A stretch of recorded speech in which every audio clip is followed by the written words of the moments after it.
दूसरे वीडियो के अंदर कवर करने वाले हैं।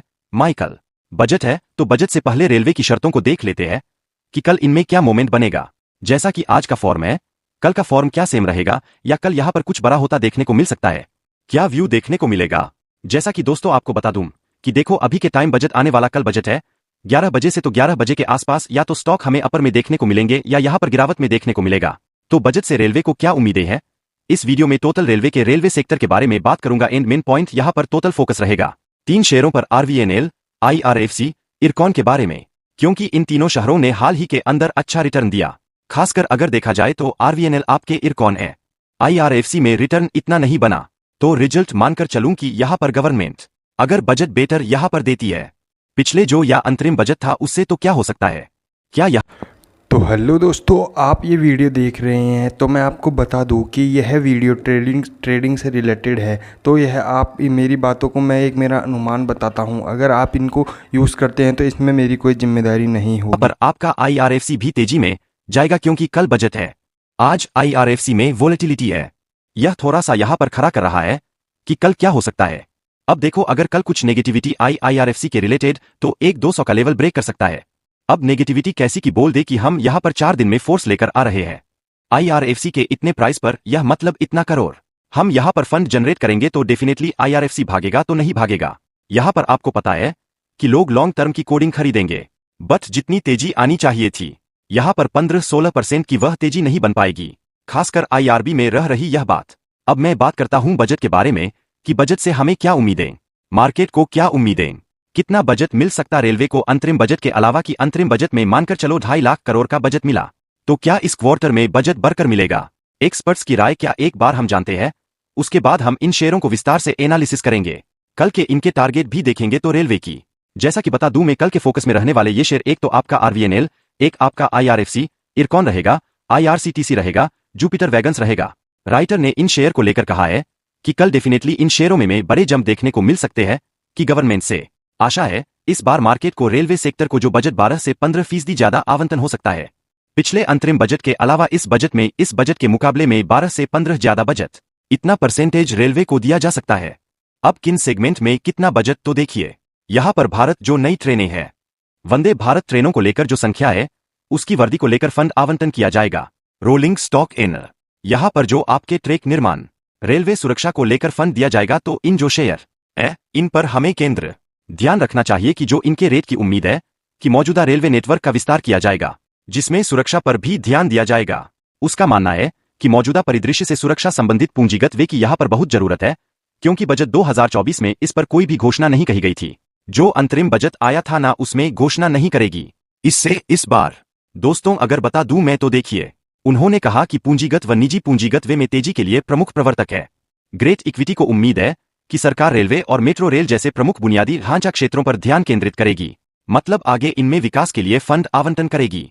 यहां पर जो शेयर आपका आईएफसी फंड मैनेज करता है, फंड देता है, एंड वही इरकॉन, यह इन सब चीजों में मतलब काम करता है। इनमें आप इनकी मैन्युफैक्चरिंग करता है, इनको यहां पर डेवलप करता है। जहां तक रेल सुरक्षा और गति में निवेश का सवाल है, इन ग्रेड को सुरक्षा पर ध्यान देते हुए मौजूदा रेलवे नेटवर्क के विस्तार की उम्मीद है। इसका मानना है कि मौजूदा परिदृश्य में शुरू से संबंधित पूंजीगत की बहुत जरूरत है, क्योंकि अंतरिम बजट में इस पर घोषणा नहीं की गई थी। इसके अलावा यह मेट्रो रेल, नमक भारत जैसी बुनियादी ढांचा परियोजनाओं में भी अधिक निवेश की उम्मीद करता है, जिससे वह महसूस करता है कि अधिक शहरों तक विस्तारित किया जा सकता है। इसने कहा कि यहां पर आगे रेलवे का जो ट्रैक रेलवे की जो लाइनें हैं वह अधिक शहरों या गांव तक जोड़ी जाएगी।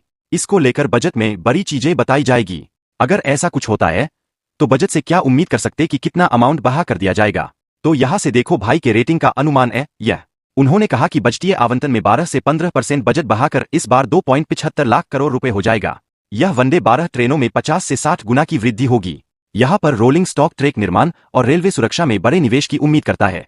इसके अलावा यह रेलवे की पूंजीगत व्यय की हाइब्रिड इम्यूनिटी मॉडल की सुरक्षा शुरुआत की उम्मीद भी करता है। इससे आप डेफिनेटली बोर होंगे।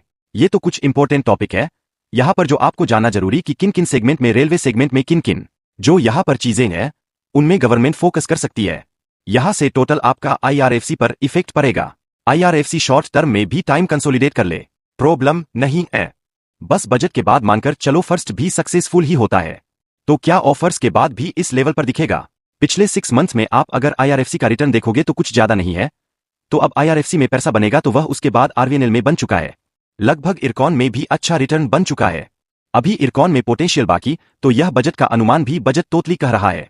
मार्केट कह रहा है कि हमें कितना बजट चाहिए, ऑलमोस्ट मानकर चलो अनुमान है 2.75 लाख करोड़ का। अगर बजट मिल जाता है 3 लाख करोड़ का तो यह अनवैल्यूबल होगा। इस पर मार्केट एक अच्छा रिएक्ट करता हुआ नजर आएगा। अच्छा मार्केट, यहां पर जो शेयर हमें गेन करते हुए देखने को मिलेंगे, इनमें तेजी दिखी, लेकिन इन शेयरों की बात नहीं कर आप रेलवे के अलग आपके शेयर थे। सारे शेयर अगर किसी के पास अगर और भी रेलवे का शेयर ना वो सबका ये वीडियो आप मानकर चल सकते हो। सबका यहां पर मोमेंटम दिखेगा आयर से। मैं अगर कल की बात करूं, में कुछ अच्छा अनाउंसमेंट होता है, बजट एनएवी लेवल आता है, ओपन्स को लेकर चर्चा नहीं होती है, तो जो आपका रूप से कल इंट्राडे में हमें 220 रुपए प्लस निकलता देखने को मिल सकता है। वही अगर आज की बात करूं कि अगर कुछ बड़ा अनाउंसमेंट होता है, बजट जैसा कि मार्केट की इच्छा है, बजट अगर वैसा मिलता है, तो आपका आयरन बाई 224 रुपए के लेवल से कल डाउन यहां पर हमें 650 प्लस के लेवल दिखा सकता है। मतलब डाउन 660-70 तक की लेवल्स यहां पर क्रिएट हो सकते हैं। इसके बाद बात आती है इरकॉन की। इरकॉन में क्या बनेगा, इरकॉन के इंट्राडे टारगेट कितने रह सकते हैं? तो मोस्ट 318.4 में भी टाइम ट्रेड कर रहा। अगर कुछ अनाउंसमेंट हुआ, कुछ फायदा हुआ कंपनी को यहां पर अनाउंसमेंट से इनडायरेक्टली डायरेक्टली, तो डेफिनेटली हमें यहां पर यह भी 335 तक के टारगेट की रेटिंग क्रिएट कर सकता है। इंट्राडे के अंदर यह लेवल से कुछ आपको ध्यान रखना है। एंड यहां पर डेफिनेटली कुछ बड़ा हो सकता है, क्योंकि बजट आपको पता क्या होता है, मार्केट पहले वोलेटिलिटी में रहता है। जैसे ही कुछ बड़ी अनाउंसमेंट होती है, जिस सेक्टर को लेकर वह सेक्टर बूम करता है, एंड मार्केट को लेकर कुछ फ्यूचर ऑप्शन वगैरह को लेकर कुछ होता है, तो वहां भी मार्केट थोड़ा सा प्रेशर दिखाएंगे। मार्केट में बजट के बाद प्रॉफिट बुकिंग होने की पूरी संभावना है। तो अभी के टाइम जो शेयर बॉन्ड भी आए थे, उनसे थोड़ा संभल कर रहे। यह शेयर जैसे जिस सेगमेंट में बजट से उम्मीद है, वह सेगमेंट भागेंगे। बाकी यहां पर मार्केट प्रॉफिट बुकिंग में जा सकता है। यह हमारा पर्सनल अनुमान है, कोई भी सेल बाई का रिकमेंडेशन नहीं। आप अपने कोडिंग यहां पर मार्केट में सेल करें। चैनल पर सब्सक्राइब जरूर कर लो ताकि कंटिन्यू रेट्स आपको मिलते रहे।